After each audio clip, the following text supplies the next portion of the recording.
Tenochtitlan, jetzt Mexiko-Stadt, die Hauptstadt des Landes, ist die wirtschaftliche, soziale und kulturelle Mittelpunkt.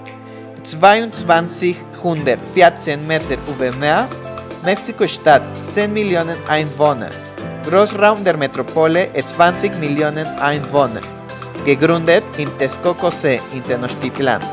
Es ist ein Land mit einem der größten Reichtümer der Welt in Bezug auf Tierwelt, Wetter, Strände, Kultur, Traditionen, Gastronomie und vor allem Menschen, die den Ruhm Mexiko ausmachen und entwickeln. Zócalo, Plaza de la Constitución, Platz der Verfassung. Der Blick von der Dachterrasse des Mexico Hotel führt auf die Nordseite des Zócalo, der Hauptplatz der Stadt. Hier treffen sich die politischen Aktivisten zum Demonstrieren. Mit 47.000 Quadratmetern es ist das zweitgrößte Platz in der Welt und die erste in Amerika. La Catedral Metropolitana ist der ganze Stolz der Hauptstädte, die größte und älteste Kathedrale des amerikanischen Kontinents, ist der Sitz der katholischen Erzbischof von Mexiko. Mit seinen alten Bildern und Gemälden, seine ikonische Fassade und seine zwei einzigartigen Türme.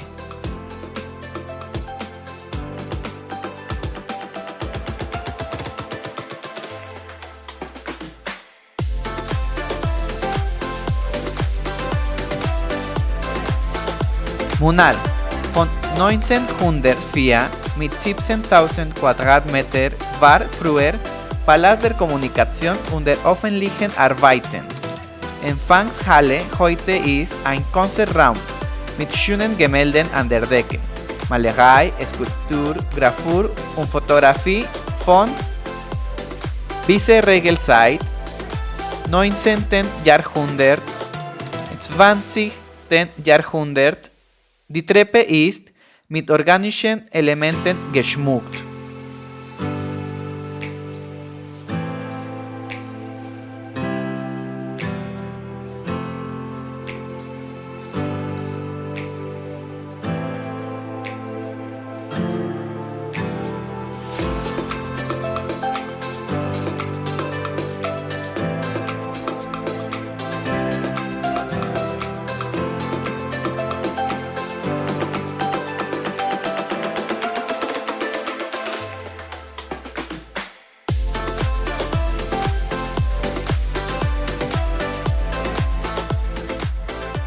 Madero Straße.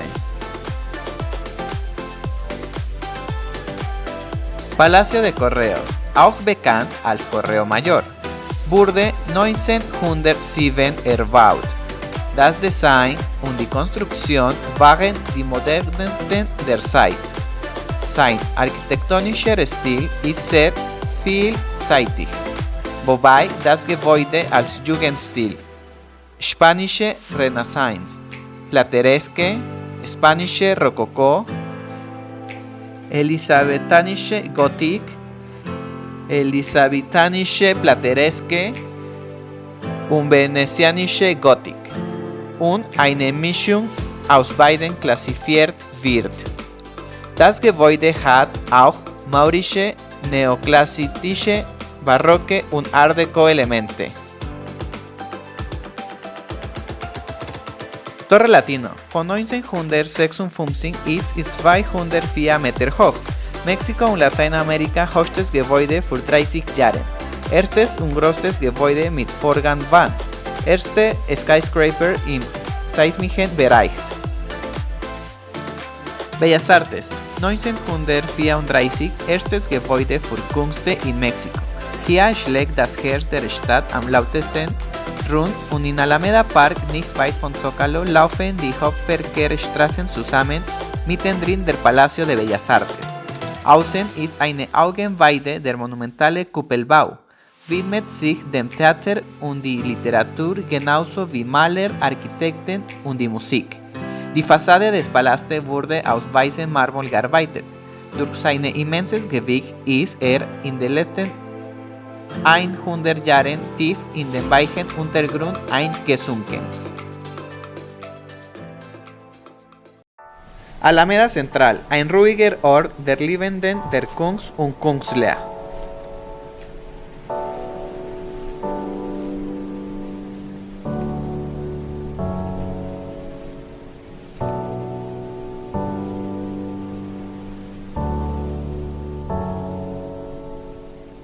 Monumento a la Revolution, gebaut mit einer Stahlstruktur aus dem unvollendeten Kongress von Mexiko. Die Erinnerung an die Helden der mexikanischen Revolution wird gewürdigt. Venustiano Carranza, Francisco Villa, Lázaro Cárdenas, Francisco Madero y Plutarco Elías Calles. Es hat eine Stiftung von 17.000 Fällen und ein Stahlträgergitter. 49.000 Quadratmeter als erstes Projekt. 1938 öffnet öffentlich als Standpunkt und seit 2008 es ist als heute.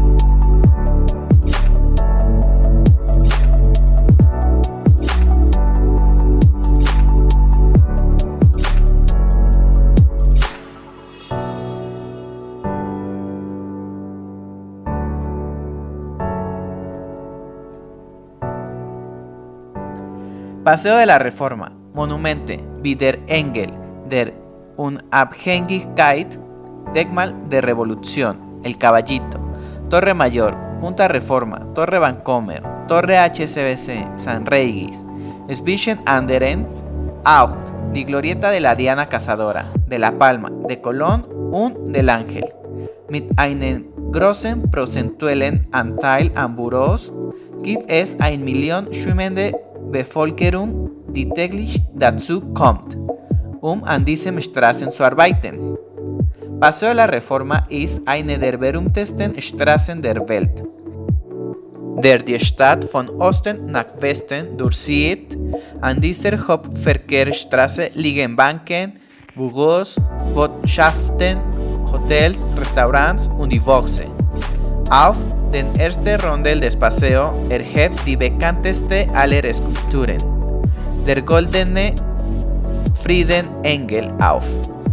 Unweit des Denkmals liegt der Eingang zur Grunde-Lunge der Stadt, der Chapultepec Park.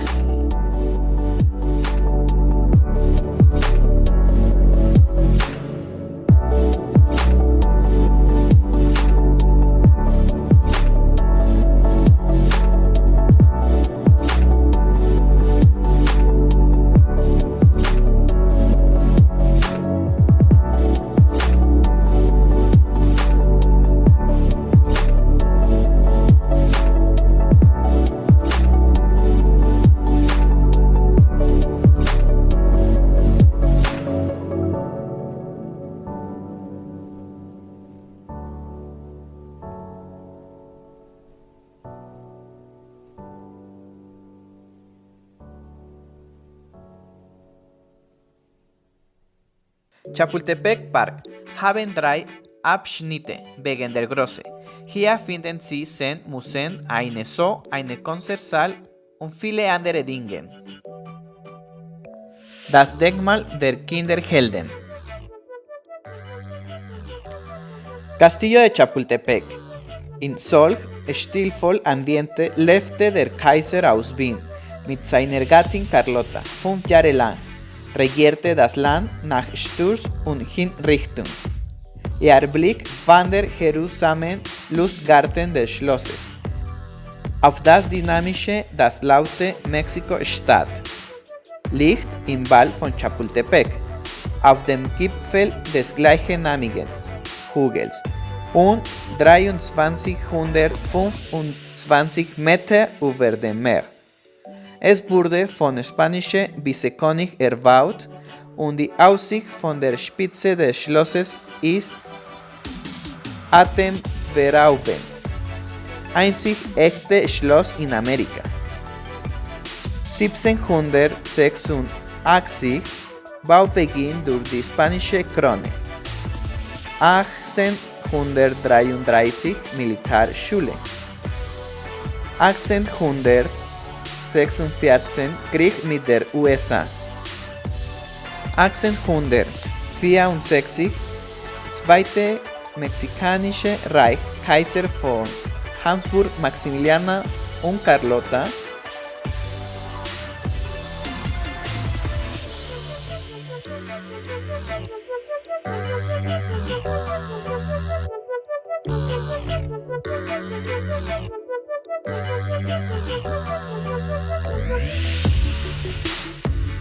'Dachgarten auf dem Dach des Schlosses, sehr innovativ.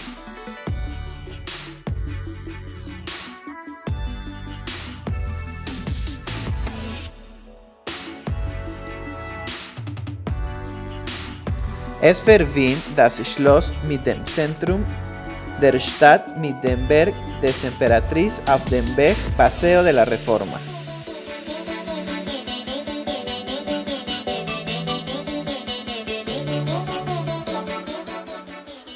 Museo de Antropología.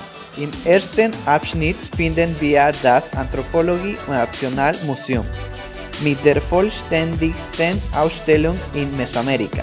Es ist riesig und es gibt den größten Schatz unserer Kultur, den Aztec-Kalender. Calendario Azteca, die Schar der Hauptgötter, bietet einen würdigen Rahmen für den Stein der 5. Sonne. Er diente als Opferplatz in seiner Mitte der Sonnengott Tonatiuh. Mit heraushängender nach Blut Lechsen der Zunge.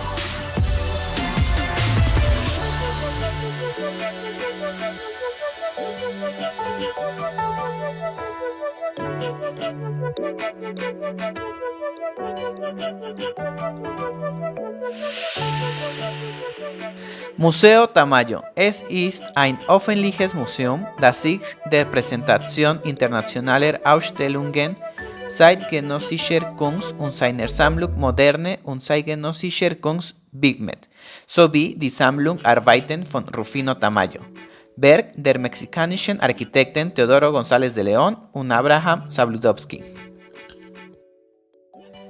Parque Lincoln. Der Park befindet sich im Nachbarschaft Polanco. Hier finden das ganze Jahr über verschiedene Design- und Mode-Events.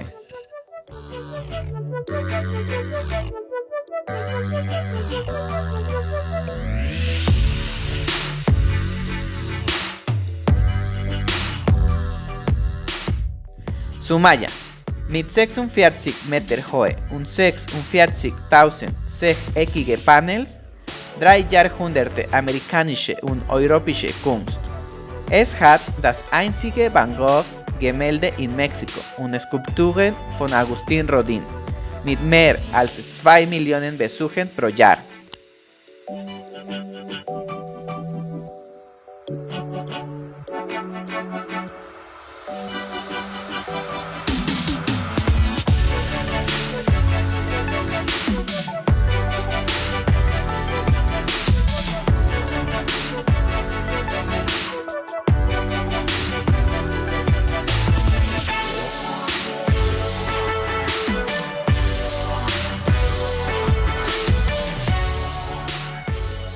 Museo Jumex, Museum für zeitgenössische Kunst. Es hat Werke von Andy Warhol und Jeff Koons. Das Gebäude wurde von britischen Architekten David Chipperfield entworfen. Die ist seine erste architektonische Arbeit in Lateinamerika.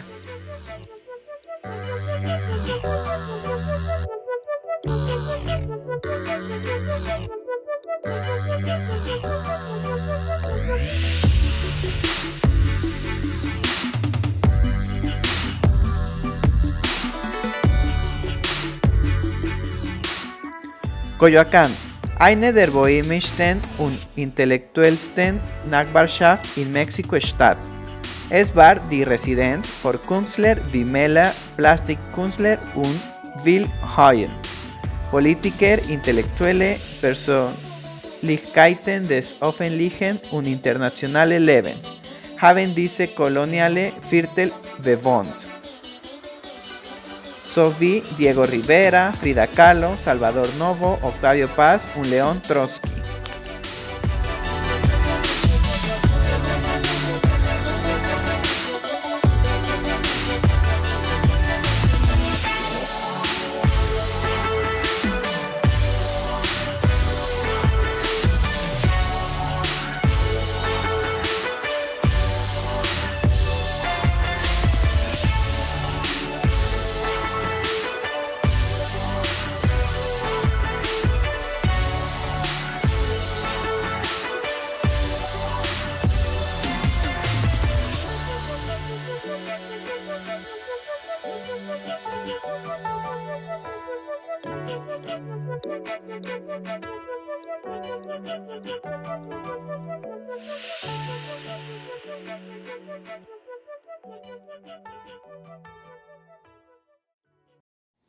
Casa Azul liegt in einem der ältesten und schönsten Viertel von Mexiko-Stadt, in der Innenstadt von Coyoacán.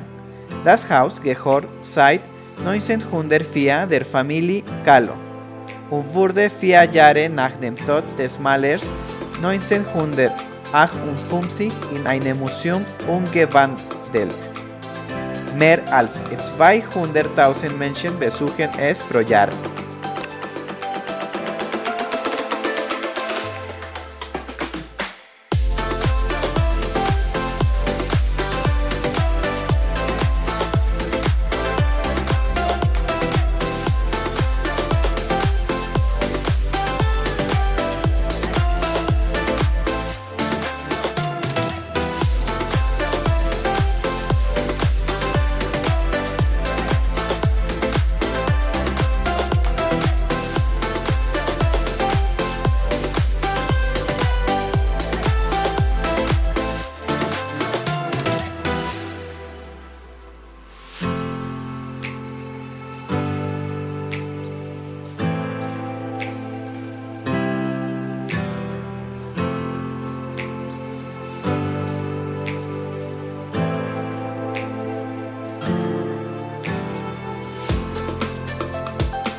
MUAC.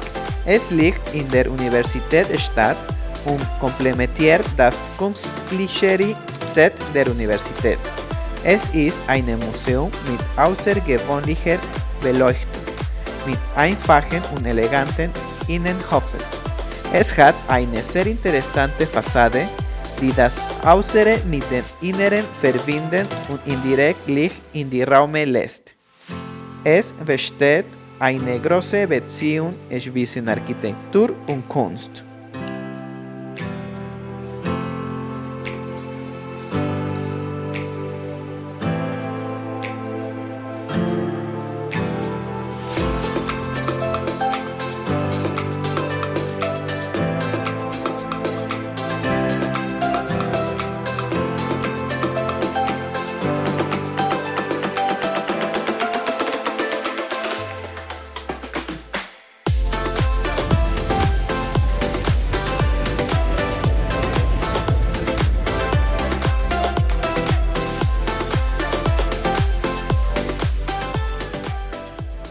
La Mexicana Park. Es befindet sich im westlichen Teil von Mexiko-Stadt, in Lomas de Santa Fe, eines des reichsten Gebiete von Mexiko-Stadt.